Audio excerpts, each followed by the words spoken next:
आप सभी लोग जानते हैं कि अक्सर हमारी वार्तालाप में एक प्रश्न पूछा जाता है कि माता पिता की मृत्यु के बाद उनकी फोटो घर में कहाँ लगानी चाहिए, उसको लगाने के नियम क्या है, नाम संबंध में, और क्या हमें अपने घर में मृत्यु हुए लोगों की तस्वीर लगा सकते हैं या नहीं। और ये प्रश्न बहुत सारे लोग अपने दादा दादी, नाना नानी या अपने घर के बड़े जिनकी मृत्यु हो चुकी है उनकी तस्वीर को लेकर अक्सर पूछते रहते हैं। आप सभी लोग हमेशा क्या करते हैं कि जब आपके घर में किसी की मृत्यु हो जाती है तो आप उनकी एक फोटो फ्रेम बनवा लेते हैं और उसको अपने घर में टांग देते हैं, जो कि बिल्कुल भी सही नहीं है। अब ये आपके घर के कोई भी बड़े हो सकते हैं, चाहे माता पिता, चाहे दादा दादी या नाना नानी जिनकी मृत्यु हो गई है। अब आप उनकी फोटो को अपने घर में एक याद के रूप में लगाकर रखते हैं, पर आप कुछ गलतियां यहाँ पर कर बैठते हैं जिसकी वजह से आपको इसका प्रायश्चित भी करना पड़ता है और आपके घर में फिर परेशानियां आती है आपके काम बिगड़ना शुरू हो जाते हैं, आपके घर में पैसों की तंगी बनी रहती है। तो अगर आपके साथ भी ऐसा ही कुछ होता है और आप इस प्रश्न का जवाब स्पष्ट रूप से चाहते हैं तो हमारी इस प्रसंग को बड़े ध्यान से सुनना। अगर आपने भी अपने घर में किसी भी घर के बड़े जिसकी मृत्यु हो चुकी है उसकी तस्वीर लगाकर रखी हुई है तो आपको ये बात जरूर जाननी चाहिए, क्योंकि घर में मृत्यु जिनकी हो जाती है उनकी फोटो को घर में लगाने के कुछ नियम हो जाते हैं। अगर आप उन नियमों का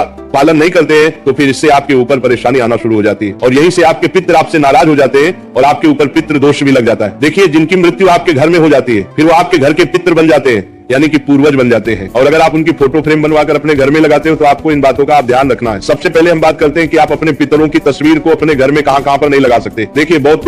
सारे लोग क्या करते हैं कि अपने घर की पूजा घर में अपने पूर्वजों की, पितरों की तस्वीर लगा लेते हैं और वह ऐसा मानते हैं कि वह सही कर रहे हैं, पर आप यहाँ पर बहुत बड़ी गलती करते हैं, क्योंकि भगवान की पूजा अलग होती है, पितरों की पूजा अलग होती है। अगर आपने भी अपने घर के पूजा घर में या पूजा घर के पास में अपने पितरों की या पूर्वजों की जिनकी मृत्यु आपके घर में हो गई उनकी फोटो लगाकर रखी है तो वहां से आप उसे हटा दीजिए। कोशिश आपको ये करनी चाहिए कि जिस कमरे में आपके भगवान बैठे हैं उस कमरे में ही आपको अपने पितरों की, पूर्वजों की तस्वीर नहीं लगानी चाहिए। अगर आपकी मजबूरी है, आपके पास एक ही कमरा है, तो अपने घर के भगवानों से दूरी बनाकर अपने पितरों की तस्वीर को दीवार पर लगाएं। बहुत सारे लोग मानते हैं कि हमारे घर के बड़े ही हमारे लिए भगवान के समान है, तो आपकी बात गलत नहीं है, पर जिसकी मृत्यु हो जाती है तो बात आपके बात अच्छी तुरारे नहीं थी, आपके बात तुरारे है, वो पितृ बन जाते हैं। फिर उनकी पूजा का विधि विधान भी अलग हो जाता है। और अगर आप ऐसा करते हैं कि आप अपने पूर्वजों की तस्वीर अपने घर के मंदिर में या पास में कहीं पर भी लगाते हैं तो इससे आपको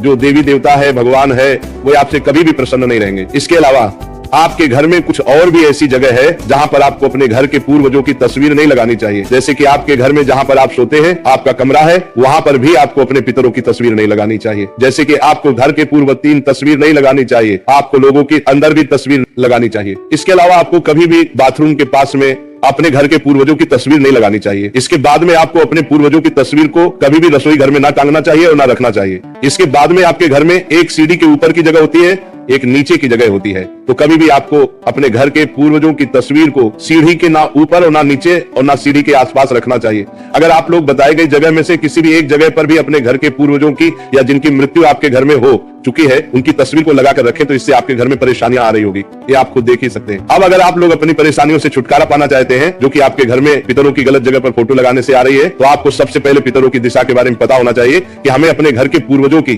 फोटो को किस दिशा में लगाना चाहिए, क्योंकि सबसे बड़ी गलती तो लोग यही करते हैं। आपके घर में जिनकी मृत्यु हो चुकी है वो पितर बन जाते हैं और पितरों की सिर्फ एक ही दिशा होती है, वह होती है दक्षिण दिशा। अगर आप अपने घर में किसी भी पूर्वज की फोटो लगाना चाहते हैं तो आपको दक्षिण दिशा की दीवार पर ही लगानी होगी। इस दिशा के अलावा किसी और दिशा में आप अपने घर के पूर्वजों की फोटो ना लगे। इसके अलावा अब अगर आप दक्षिण दिशा की दीवार पर अपने पूर्वजों की फोटो को टांगते हैं या खूंटी पर ये कील लगाकर उनकी फोटो लटका देते हैं तो ये भी सही नहीं है। इससे भी आपके पिता आपसे नाराज रहते हैं। आपको दक्षिण दिशा की दीवार पर लकड़ी का कोई स्थान या अलमारी में कोई स्थान बनाकर वहां पर अपने पूर्वजों की तस्वीर को टिका कर रखना चाहिए, लटकाकर फोटो को नहीं लगाना चाहिए। आप अपने घर के पूर्वजों की फोटो को ऐसी जगह आपको दिखाकर पूर्वजों को सामने करोड़ करते लकर आपने तखनी चांद पहले पर लगाए जहां पर बाहरी व्यक्ति की नजर ना पड़े या आपकी खुद की नजर भी बार बार उस तस्वीर पर ना पड़े। जब भी आपका मन करे तो आप उस जगह पर जाकर उनकी फोटो के दर्शन कर लें, पर कभी भी पूर्वजों की फोटो को सबकी नजरों के सामने नहीं लगना चाहिए। और आपने अपने पूर्वजों की फोटो जो कर उन्हें बनवाई है उसको अच्छी सी फ्रेम में लगवाकर ही अपने घर में रखें और प्रतिदिन उस पर एक साफ कपड़ा भी मारते रहे ताकि जो धूल उनकी फोटो पर रोज चढ़ जाती है वह साफ होती रहे। अगर आप ऐसा नहीं करते तो यह भी आपके पूर्वजों को आपसे नाराज करता है। हमेशा ध्यान रखिए भक्तों की, कभी भी आपको अपने घर में एक पूर्वज या जिनकी आपके घर में मृत्यु हो चुकी है उनकी एक से ज्यादा तस्वीर नहीं होनी चाहिए। आपके लिए जो सबसे जरूरी है, आपके घर के जो सबसे बड़े हैं, सिर्फ उन्हीं की एक तस्वीर आपको अपने घर में रखनी चाहिए। अगर जरूरी हो तो दादा के साथ दादी की तस्वीर रख सकते हैं या नाना के साथ नानी की तस्वीर रख सकते हैं। इसके अलावा आपको एक से ज्यादा तस्वीर नहीं रखनी चाहिए। इसके बाद में भक्तों, आपके घर में जिनकी मृत्यु हो चुकी है उनकी तस्वीर के साथ में अपने घर के किसी भी और सदस्य की फोटो ना लगाएं जो कि अभी जीवित जीवित है, क्योंकि मृत्यु हुए लोगों के साथ में जीवित लोगों की फोटो नहीं लगाई जाती है, क्योंकि वह पितृ बन जाते हैं और आप मनुष्य रहते हैं। अगर आपने भी अपने घर की ऐसी किसी सदस्य की तस्वीर अपने पूर्वजों के साथ में लगा कर रखी है जो कि अभी जीवित है, तो आपको उन्हें वहां से अलग कर देना, वरना ये अच्छा नहीं माना जाता है। इसके अलावा एक सबसे ज्यादा पूछे जाने वाला प्रश्न यह है कि क्या हमें हमारे पूर्वजों की तस्वीर के सामने रोज अगरबत्ती लगानी चाहिए या पूजा करनी चाहिए? तो इसका जवाब है कि वैसे तो अगर रोज 2 अगरबत्ती घर के बड़े सदस्य अपने पूर्वजों के लिए उनकी फोटो के सामने लगाते हैं तो अच्छा रहता है, पर ऐसा ना कर सके तो मात्र आप उनकी तस्वीर को रोज साफ करें और उनके सामने प्रणाम करके ही अपने घर से बाहर निकले, और रोज कुछ ना कर सको तो महीने में जो एक अमावस्या पड़े, उस अमावस्या पर आप अपने पितरों की तस्वीर के सामने एक मिट्टी का लंबी बत्ती का देसी गाय के घी का दीपक तैयार करके अपने पितरों की तस्वीर के सामने दक्षिण बाती का मुख करके जला दे और पितरों से प्रार्थना करें, आपके पितर वैसे ही प्रसन्न हो जाएंगे। तो इन सभी बातों का ध्यान रखते हुए भक्तों, आप अपने घर में पूर्वजों की या पितरों की तस्वीर लगाएं। इसके बाद में आपके जीवन की जो परेशानियां है या दुख है तो अपने आप ही दूर होना शुरू हो जाएंगे। मेरे प्रिय भक्तों, हमारे पूर्वज कभी हमारा बुरा नहीं चाहते, पर जब हम उनके लिए कुछ नहीं करते हैं और उनके फोटो की बात दे रहे हैं कि साथ में कुछ गलत करते हैं तो वह स्वतः ही हमसे नाराज हो जाते हैं। इसलिए इन सभी बातों का ध्यान